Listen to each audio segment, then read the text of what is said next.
มีตำนานเล่าขานถึงอัญมณีล้ำค่าที่ถ้าใครได้ครอบครองก็จะได้ครองโลกแต่ว่าต้องแลกด้วยชะตากรรมอันน่าสะพรึงกลัวตลอดประวัติศาสตร์อันยาวนานของเพชรเม็ดนี้เต็มไปด้วยเรื่องราวของการนองเลือดการแย่งชิงการทรยศและโศกนาฏกรรมจากดินแดนโกลคอนดาสู่ราชสำนักโมกุลจากจักรวรรดิเปอร์เซียสู่อาณาจักรซิกและจากมือของเจ้าชายน้อยวัย10 ขวบสู่มงกุฎแห่งราชวงศ์อังกฤษเส้นทางของโคอินูเพชรที่มีประวัติศาสตร์นองเลือดที่สุดในโลกได้ทิ้งคำถามสำคัญเกี่ยวกับความยุติธรรมและการครอบครองมรดกทางวัฒนธรรมในยุคหลังอาณานิคมเอาไว้จนถึงปัจจุบันติดตามเรื่องราวของคำสาปโคอินู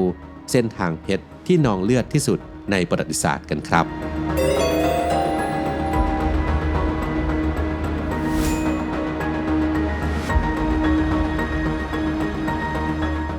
1. ตำนานคำสาปผู้ใดครอบครองจะได้ครองโลกแต่จะต้องพบกับความหายนะเป็นคำเตือนโบราณที่เล่าต่อกันมาแบบปากต่อปากตั้งแต่ปี 1306 และได้กลายเป็นจุดเริ่มต้นของตำนานคำสาปที่ติดตามเพชรเม็ดนี้มาตลอดกว่า 700 ปี การปรากฏตัวครั้งแรกของคำกล่าวนี้ในประวัติศาสตร์ได้ก่อให้เกิดความเชื่อที่ส่งผ่านจากรุ่นสู่รุ่นแม้ไม่มีใครรู้แน่ชัดว่าข้อความนี้ถูกบันทึกในคัมภีร์ใดและใครเป็นผู้เขียนเพชรโคอินูเป็นเพชรที่มีน้ำหนักดั้งเดิมถึง186กะรัตถูกกล่าวถึงครั้งแรกในบันทึกทางการโดยจักรพรรดิบาบูปฐมกษัตริย์แห่งราชวงศ์โมกุลในปี 1526 ที่บันทึกไว้ในบาบูนามาว่าเป็นเพชรที่มีมูลค่ามากกว่าครึ่งหนึ่งของค่าใช้จ่ายรายวันของโลกทั้งใบนั่นทำให้เราเห็นภาพชัดครับว่าเพชรเม็ดนี้มีความสำคัญมากเพียงใดในยุคนั้น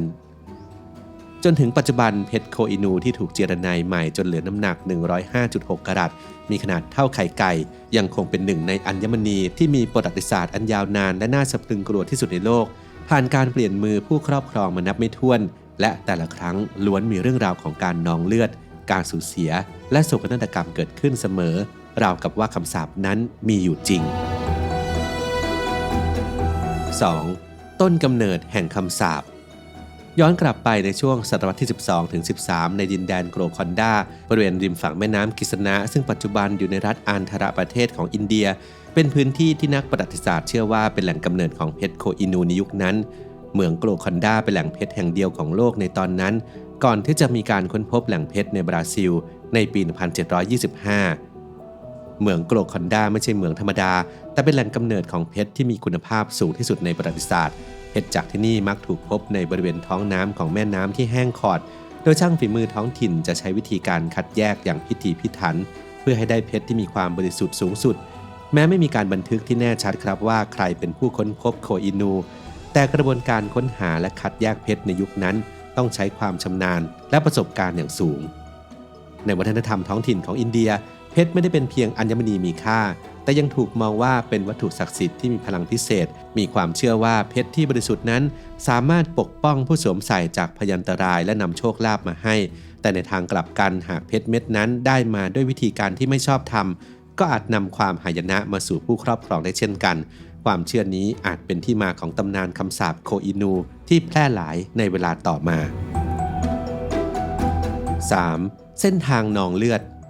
จุดเปลี่ยนสำคัญของโคอินูเริ่มขึ้นในปี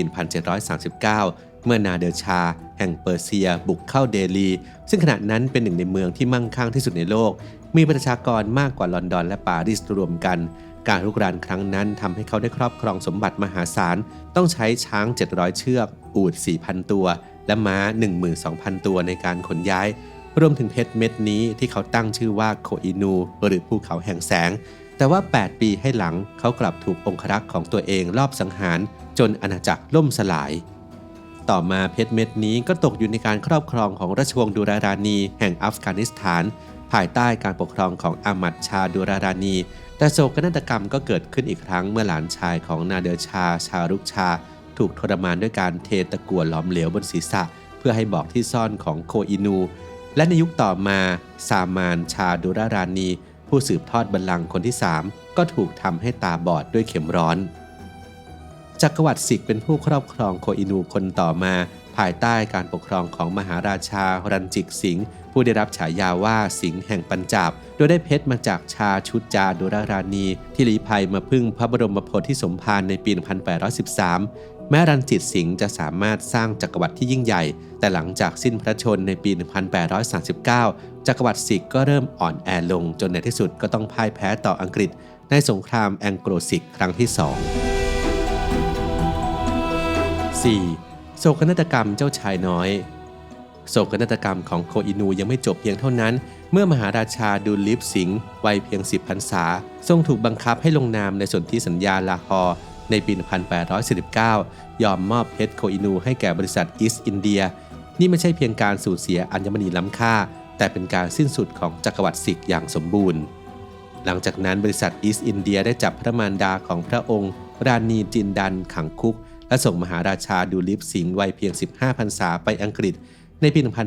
1854 ทรงถูกบังคับให้เปลี่ยนมานับถือศาสนาคริสต์แม้จะได้รับเบี้ยหวัดปีละ 50,000 ปอนด์แต่พระองค์ก็ทรงสูญเสียทั้งอำนาจและศักดิ์ศรีในเดือนกรกฎาคมปี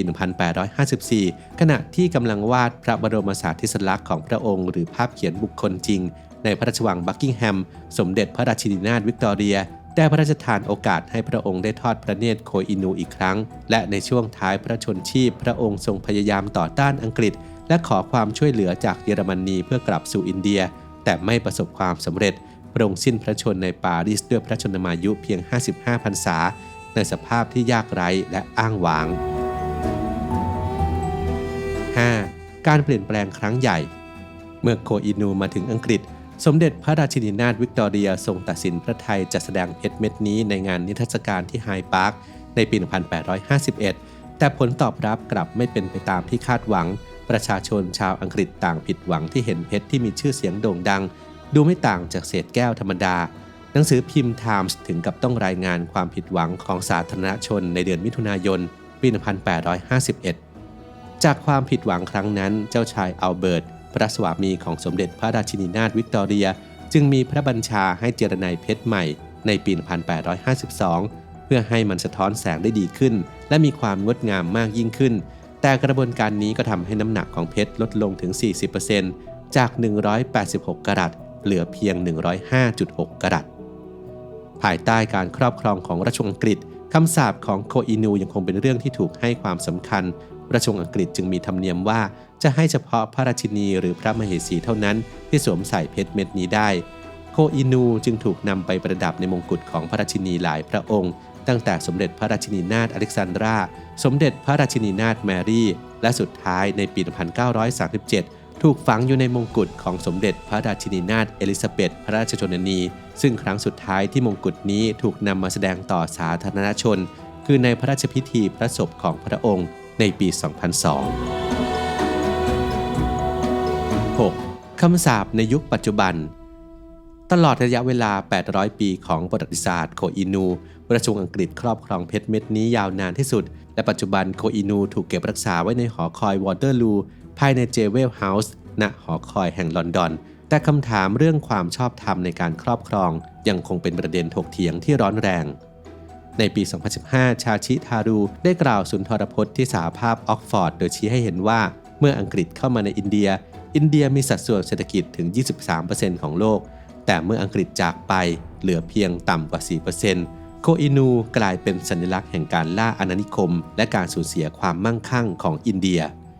แต่การเรียกคืนโคอินูกลับเป็นเรื่องที่ซับซ้อนเพราะนอกจากอินเดียแล้วอัฟกานิสถานปากีสถานและอิหร่านต่างก็อ้างสิทธิในการครอบครองเช่นกันอีกทั้งอนุสัญญายูเนสโกในปี